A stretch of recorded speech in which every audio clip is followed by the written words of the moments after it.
Voici ton confessionnal. Promets-tu de dire la vérité, rien que la vérité? Je jure. Première question. Francis Wemba, pourquoi? Pourquoi quoi? Pourquoi, à ton avis, tu es aujourd'hui l'objet de toutes les curiosités? Point d'interrogation. Par rapport à mon mariage déjà, que ce soit dans mon entourage, dans ma famille et l'entourage de Emilia, notre entourage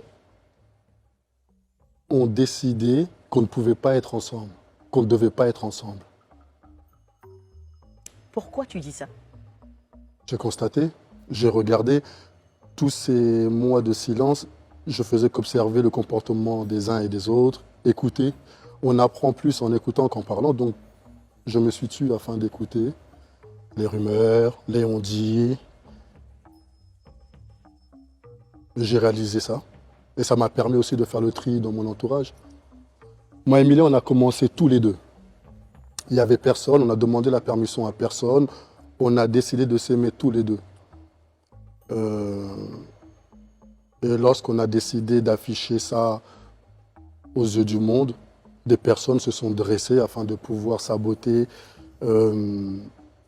cette relation. J'ai tout entendu, moi ça me fait rire. Et je ne me suis pas marié avec elle par hasard. C'était un choix réfléchi. Je savais que cette personne-là, je ne pouvais pas avoir de relation avec elle à part de l'épouser. Je le savais depuis même des années, avant même de la connaître, je savais. Donc je faisais tout pour ne pas la chercher. Je faisais tout pour ne pas la regarder.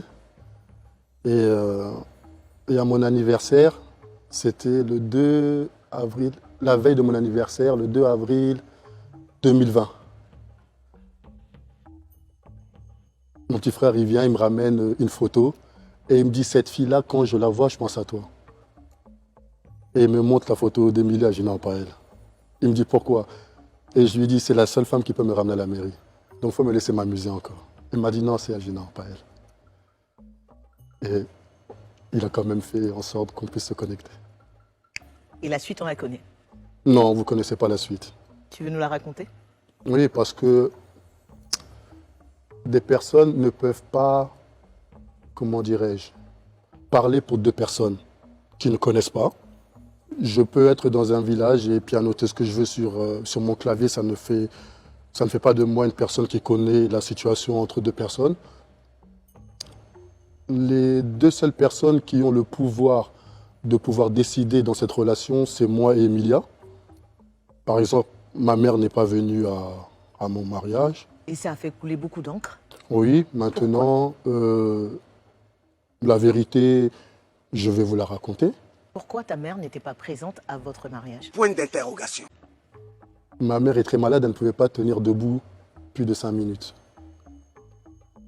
Est-ce que ton épouse avait déjà rencontré ta mère Non, avant mais le mariage? Non, elle se parlait. On a décidé de s'unir durant le Covid.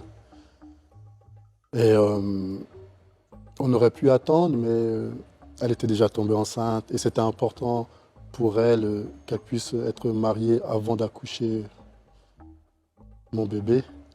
Sophie? Oui, très spécial cet enfant. Alors, bon, ce confessionnal, j'avais décidé de le scinder en plusieurs parties. Donc d'aborder des sujets selon des thèmes précis. Je voulais commencer par la situation socio-professionnelle de Francis Wemba avant de tomber dans ta situation matrimoniale et dans toute cette histoire avec ton épouse, hein, Coco Emilia. Alors on va revenir donc à la situation socio-professionnelle. La question t'a été posée tout à l'heure sur la table. Francis Wemba, es-tu vraiment milliardaire? Point d'interrogation. Vous parlez de milliards dans la zone franc CFA. Réponds à la question. Hop, je réponds à la question. Dans la zone franc CFA, 1 milliard équivaut à 2 millions d'euros, c'est ça? Je vais te raconter une anecdote sur 2 millions d'euros, d'accord? Tu me suis? Écoute.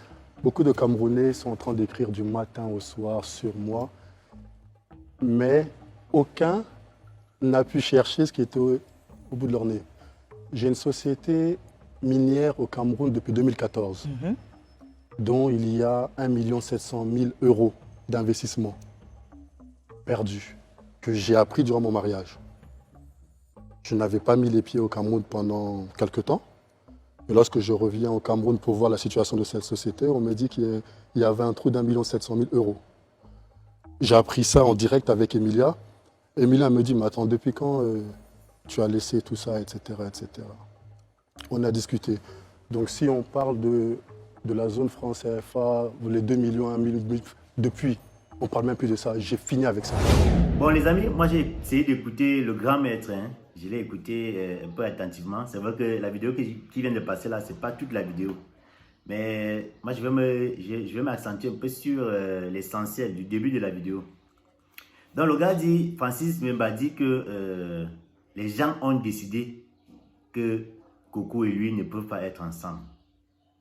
Bon, déjà, moi je ne suis pas d'accord avec lui parce que quand il dit que ce sont les gens qui décident que Coco et lui ne doivent pas rester ensemble.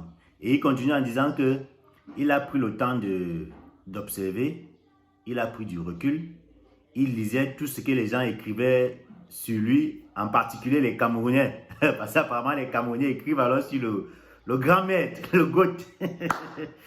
Donc le gars dit qu'il a pris le temps de bien écouter, de bien analyser, de bien lire les gens. Et il conclut que les gens ont décidé que Coco et lui ne peuvent pas être ensemble. Mais moi je crois que non, c'est trop facile comme ça. Parce que normalement, quand tu aimes ta femme, gars, quand tu aimes ta femme, même si c'est ta famille qui est contre ta femme, tu gardes ta femme. Même si c'est ta propre famille, même si c'est ta propre mère, même si c'est quoi. Il y a beaucoup de couples ici dehors que les parents n'aiment même pas la belle-fille, mais ils sont toujours ensemble. Pourquoi? Parce qu'ils sont mariés et dessus quoi ils ont un enfant. Donc, gars, ça a raison que ce sont les gens qui ont décidé de les séparer là, gars. Moi, je trouve ça trop facile, Francis. Bon, deuxièmement, j'ai remarqué aussi que, gars, apparemment, le gars, il a un peu le mal. Il a le mal du Cameroun et des Camerounais. Le grand maître a le mal du Cameroun et des Camerounais parce que il dit qu'il a, premièrement, que beaucoup de Camerounais, les Camerounais écrivent sur lui matin, midi, soir. Sur des choses qu'ils ne connaissent même pas. Deuxièmement, il dit que il a investi beaucoup d'argent dans une société minière au Cameroun et il n'a pas pu récupérer. Qu'il est impossible pour lui-même de poursuivre la personne qu'il a amenée en justice.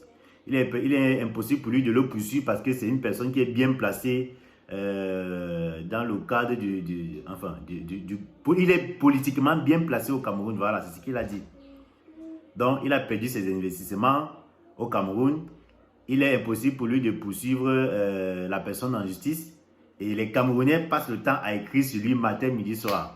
Et comprendre que le gars a vraiment le mal du Cameroun. Mais en tout cas, moi, d'après ma modeste analyse, je peux dire que là, vraiment, Francis, la relation, si c'est que les deux là ne se remettent pas ensemble, non. C'est justement ce qu'il vient d'évoquer là, que c'est les autres, le regard des autres. Moi, je suis sûr qu'au fond, les deux s'aiment encore. Au fond, les deux veulent se remettre ensemble. Mais c'est l'extérieur, comme on dit souvent en philosophie, que l'enfer, c'est autrui. Ils ont peur des regards d'autrui, ils ont peur de ce que les gens vont dire. Ils ont peur que les gens vont dire qu'ils ont fait tout ce boucan, après ils se remettent encore ensemble et tout. Bon, bref. Ce que moi je peux dire au grand maître, c'est que grand maître, gars, ta femme est là, je crois qu'elle est toujours célibataire, et toi-même là, tu es célibataire. De toutes les façons, vous êtes mariés, gars. N'écoutez pas les hommes dit. Va prendre ta femme et remettez-vous ensemble. Voilà. Si vous aimez mon analyse, n'hésitez pas à me mettre un pouce bleu sur la vidéo et me le signifier en commentaire. On ne sait jamais. Nul n'est parfait, tout le monde peut se tromper.